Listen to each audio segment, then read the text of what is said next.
Konkreetse operatsiooni meetodi valik on patsiendi jaoks väga oluline küsimus ja valiku teeb keeruliseks see, et tihtipeale konkreetse patsiendi puhul võikski kaaluda tegelikult kõiki kasutatavaid operatsioonimeetodeid, mis on siis Mao sleeve operatsioon, standard bypass operatsioon ja mini bypass operatsioon. Ja nüüd viimasel aastal on lisandunud veel 4. operatsioonimeetod, mida me nimetame sleeve bypass operatsiooniks. Konkreetse operatsioonimeetodi valik eeskätt lähtub sellest, kas on tegemist mingite vastunäidustustega üheks või teiseks operatsiooniks. No, näitena võib tuua sagedaste kõrvetiste olemasolu, mille puhul sleeve operatsioon ja mini bypass operatsioon ei ole kõige mõistlikumad.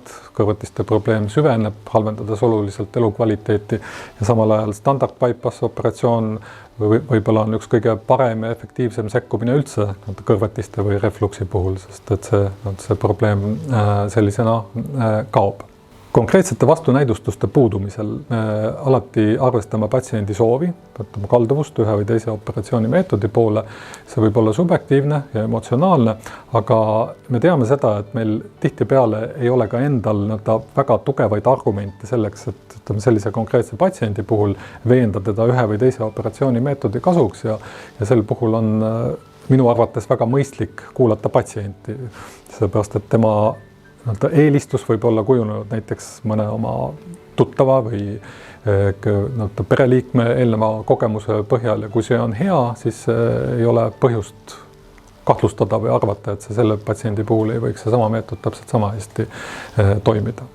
On patsiente, kelle puhul, nagu ma ütlesin, et kõrvetised, refluks, on sleeve operatsiooni vastunäidustuseks, patsiente, kellel on tehtud palju eelnevaid kõhuõne operatsioone, nende puhul liidetest tingituna tõenäoliselt maost mööda juhtud bypass operatsioon ei ole teostatav.